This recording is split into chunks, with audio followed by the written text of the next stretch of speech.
Welcome to BORAH'S Banter. I have another wonderful guest today. This is a little different.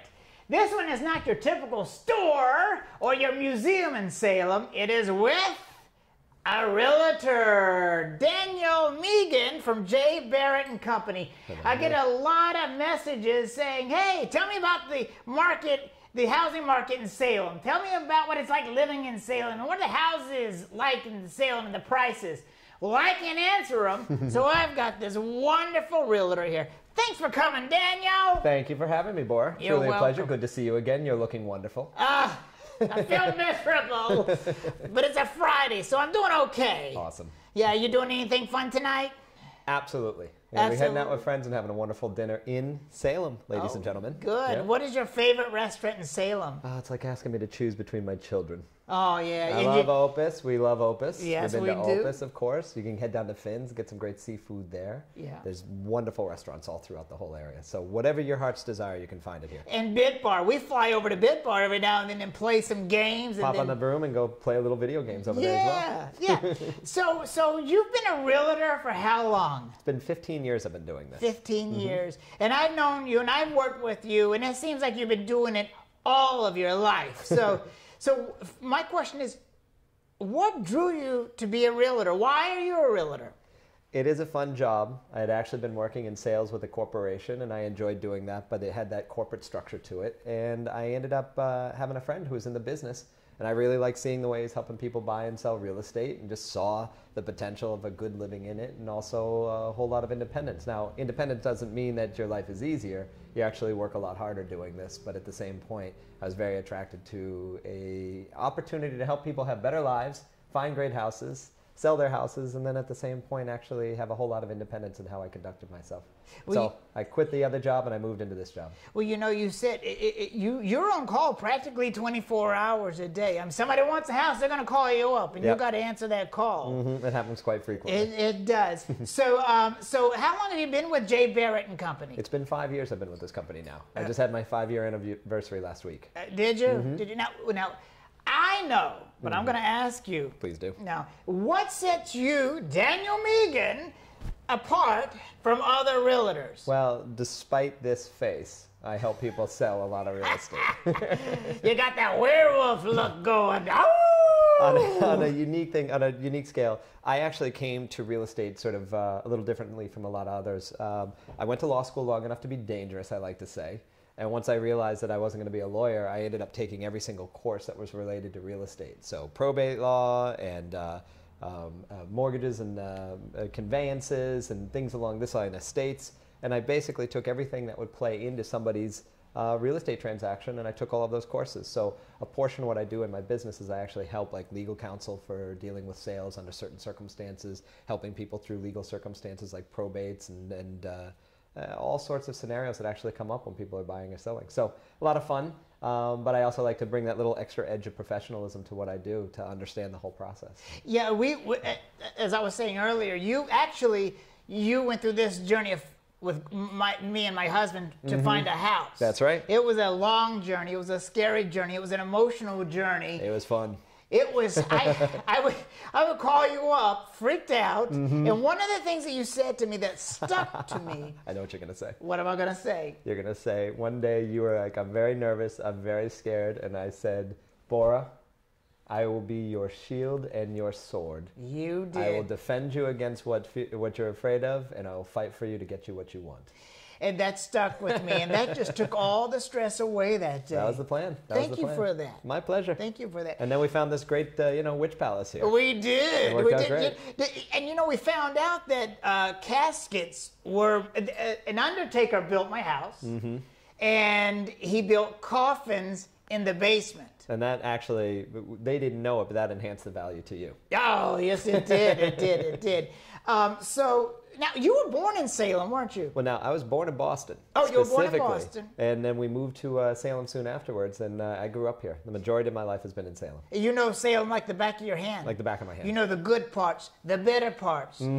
They're all great parts. There are all great parts. So what kind of people do you find moving to Salem today? This is what's awesome, is that a really wonderful, unique, creative, diverse group of people is moving to Salem. It is all sorts of people. And I think we really talked about this, is that you were asking me, would a witch like me be able to fit in a community like this? And I said, absolutely. The great thing is that this is the kind of community where people get to be who they want to be, and everybody's kind of cool with it. So not a lot of hassle walking down the street in Salem. No, there's not. I mean, even the people that like to dress up or that are gothic. Yeah. I mean, even the people that aren't goth or dressed up, even the older generation, they don't even look twice. No.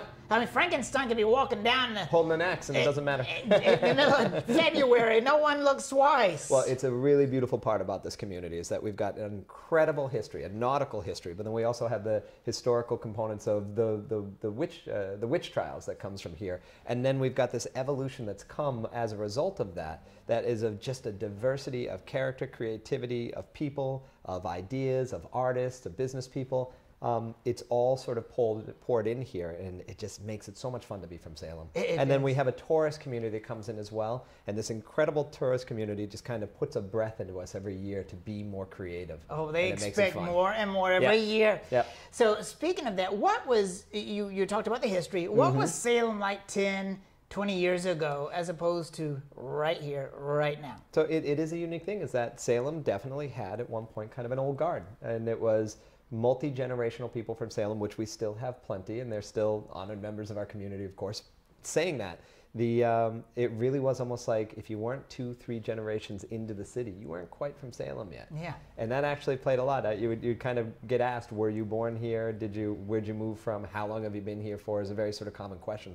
And our communities were very kind of subdivided into like the French-Canadian community, the Irish community, the Italian community, and then we had all these different sort of enclaves throughout the whole city. Yeah, we'd have these different social clubs throughout the town that were typically rooted around a church and an ethnic community. And so that was a real big part of the way Salem operated for a very, very long time. And that history's still there, that character's still there in a very positive way. That being said, a lot of new people and a lot of newer people have come in, and that's played into the way that our politics work, the way that our city council works, the way that people are exchanging ideas, the way that we're bringing in new ideas and new people from all over the world and all over the country. So it's really become great. I think we've had an unbelievable dedication to not just a diversity of people, but a diversity of ideas, and it makes it wonderful to be from Salem. I have a lot of fun. Yeah, it is a lot of fun here. And so with that said, I was going to ask another, with that said, and everybody coming here, how easy is it for people to get around from city to city from Salem? Is there a bus system or a train system? How does that? Salem's wonderful. So you've got your commuter rail that comes through. You got a bus line that comes through. We have easy access to 128, Route 1A, and Route 1. So all of your major accesses going into the city or going out of the city are all relatively easy to get to and from in Salem. Now, during tourist season, we get certain little backups in certain little neighborhoods, but those of us that are in the know always know how to get around it so we can get to where we want to go. So that's the only thing I would say is we get a little traffic during October, during Halloween. But other than that, this is a super easy city to come and go. Plus, the airport's only about a half an hour away. Yeah. Less. So I fly out of the country all the time when I'm not on your broom. Yeah, well, I got plenty you can borrow. So if you get tired of one or it dies, I got plenty for you. Yeah, I miss a flight, I can just borrow a broom. Yeah, you can. Thank you, Bora. You're welcome. See, that's what I like about Salem is because if you work in Salem, you really don't have to go anywhere because you got everything that you need within walking distance. You know something I also forgot? What? We got the ferry. The ferry comes and goes out of here as well. So you want to go by broom, by boat, by bus, by train, by car. You've got it all figured out. And if you need a plane, it's close. Yeah, you're right about that. Have you ever walked into a house and got a creepy feeling like, someone died up in here? You're talking about the feeling I got when I walked into your house Don't tonight? say that. No. I have a good feeling about my house. This is a wonderful house. There's just a witch in it, that's all. That's it. So you have walked into the house and went like, whoa, the energy's a little off. Well, so I actually, when I was a kid, I actually worked in the witch dungeon. And I used to dress up as one of the mannequins down there and just stay in a very still position as people would walk by during the tour. And it was just a very fun thing to just do little things that would scare people. A little hand motion would do it. Or we used to kind of walk amongst the people while they were going through and just kind of do little scares and whatnot. I love the holidays. It's so much fun. That being said, I had a time where I was down in the dungeon and I was responsible for locking this door here and then locking that door there. So I started at the top, walked all the way through, and made sure that there was nobody anywhere in the thing. And then I walked all the way up, checked that that door is locked, and then walked all the way back. So I was relatively certain there was nobody else in here. And then as I came back, there was like a display in one of the corners that's in the witch dungeon. And as I got to that display, this thing started to rattle and shake. And I thought it was one of my friends playing a joke on me or somebody, and I looked in and I couldn't see anybody, and I ran back up the stairs because I was a little spooked out, as you said. I would say, yeah. And when I got up there, all the people I thought could have been down there weren't there. So I don't know if I stepped on a floorboard. I'm not sure if something was falling over. I couldn't tell you, but to the best of my knowledge, as about 14 years old, I was the only person down there, and that tree was shaking. So that was the Witch Museum. Is it in the same place? That's the Witch Dungeon. The Witch Dungeon. That's the Witch Dungeon, yep. Was it in the same place? Same place today. Yeah, I love so that. You want to get a little bugged out, head over there. Yeah, absolutely. I love that Witch Dungeon. You can get a triple ticket with the Pirate Museum, the Witch Dungeon, and the Witch Museum, I think. Not the Salem Witch Museum, but another museum. Another museum? Yeah. It's a triple ticket, like for $22 last year. We're all learning here today. Yeah. We're all learning. I love it. So, do you have any fun stories? Just some fun, delightful stories of anybody that you've shown a house to? I have one. I'll share with you. Well, share me yours first. I'll share your story. It was when he was showing us another house, actually right down the street there.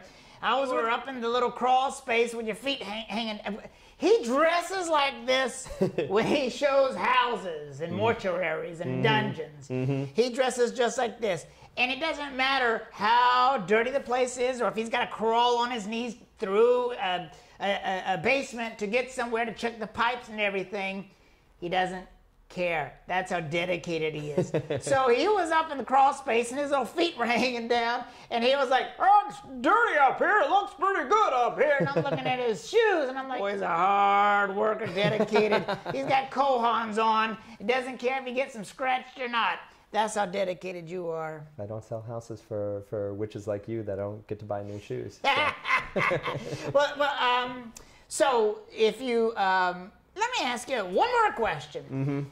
Could you find an old haunted house full of ghosts, bat in the belfry, creaky floors full of spider webs, overlooking a moat and a graveyard for some little old witch like me? I've got something in mind. Moat and graveyard? Either or. Okay, I could do one or the other maybe. Graveyard's an easy one. I could certainly find you something like that. Do you have a certain neighborhood you want to be in? Oh, let's see. I can't afford the McIntyre district. All right, well, we'll take you out of there. We'll take you over to North Salem. Well, you know what? I kind of like this house. I think I'll stay here. So if any of you witches are looking for this, give them a call. We'll go over your social media soon. Sure. So I have a lightning round for you. Hit me. All right. I'm ready. So, your favorite... Let's get serious. All right, let's get serious. Your favorite Halloween candy? Oh, that's got to be the candy corn. Candy corn. Heck yeah. Favorite Halloween movie? Oh, favorite Halloween movie? It's got to be, it's easy, but it's Halloween 3. Halloween 3? There's a scene in that thing where they were just in a hospital, they lulled you into this sense of confidence, and then out of nowhere comes the monster who gets somebody's head cut off. Oh, really? It scared the heck out of me so bad that I punched myself in the face. Oh, so, did you? Yeah. That could be kind of fun. Yeah, it was good. All right. What was your favorite Halloween costume growing up? Let me think. Better say a witch. One year, I went as Ronald McDonald. I made my own Ronald McDonald costume, and that's where we discovered the trick to awesome costumes for Halloween, which is reach into the childhood memories of people and find that obscure character. And at that time, nobody was really dressing up as Ronald McDonald. And I felt like a minor celebrity that night. People lined up one after the other to take pictures with me. It was a lot of fun. My twin brother, a much more creative, much more intelligent person than me, is gifted with creating costumes. So he's gone as Marvin the Martian. He's gone as Beaker from the Muppets. He's done, what else has he done? Marvin the Martian, Beaker. Opus the Penguin from Doonesbury. Are you serious? He's made these incredible costumes. He always makes them proportionally to his body so that when he's wearing the costume, he looks like the cartoon character that you're thinking of. So absolute brilliance, and he gets mobs of people chasing after him. Oh. Beaker is a big one. That sounds like a lot of fun. Yeah. All right. I think I got a new best friend now. Yeah, Sorry, Daniel. No. So, phobia. Phobia. What am I afraid of? So it's funny. It's monkeys. Like just a good old ape, chimpanzee, a monkey. A monkey. These are furry humans with a bad attitude and much more strength than we have. And I have an irrational fear. Anytime people are like, oh, come see the monkey or go to the zoo and see the monkey, it's like, they're not fun. They're not festive. They throw stuff. They'll throw stuff at you and they'll tear you to pieces. So Yeah, I don't trust monkeys. All right. That's my phobia. So, Jason or Freddy Krueger? It's got to be Jason. Jason. I like the silent ones. Pinball or arcade? Oh, definitely arcade. Definitely arcade. Definitely arcade. Dog or cat? Oh, well, I've got the dog. I showed you. Yeah, you did. Yeah. I'm going to dress her up as a little witch this year. We'll take her out for Halloween during the parade. It'll be That's great. awesome. That'll be fun. Yeah. Elvira or Lily Munster? Oh, it's got to be Elvira. All She's right. classy. Yeah, she is. We love her. Yep. Do you remember when she did the Coors Light commercials? They always had a cutout of of Elvira course. in bars. And Of she always course. had that. I love her. How can the viewers find you? Do you have an Instagram, Facebook? Do you have an office number? Well, Lay you it can on me, definitely- buddy. You can definitely, probably the best place to find me easily is on email. You can just send me an email. My name's Daniel Meegan, so my email is dmeegan, that's DMEEGAN at J Barrett Realty, and that's spelled JBARRETT, realty.com. That's the easiest place to find me. You just send me an email right there, and I'll be happy to reach back to you and let you know about what's going on in the real estate market. That's the easiest place to find me. Well, good. Yep. You guys have any questions? Jump on that email, send Daniel a message, and he will respond. I will get right back to you. All right, Daniel, thank you so Bora. much. It was great having you here. Can't wait to fly with you again. We're going to do it soon. Amen. Bye-bye.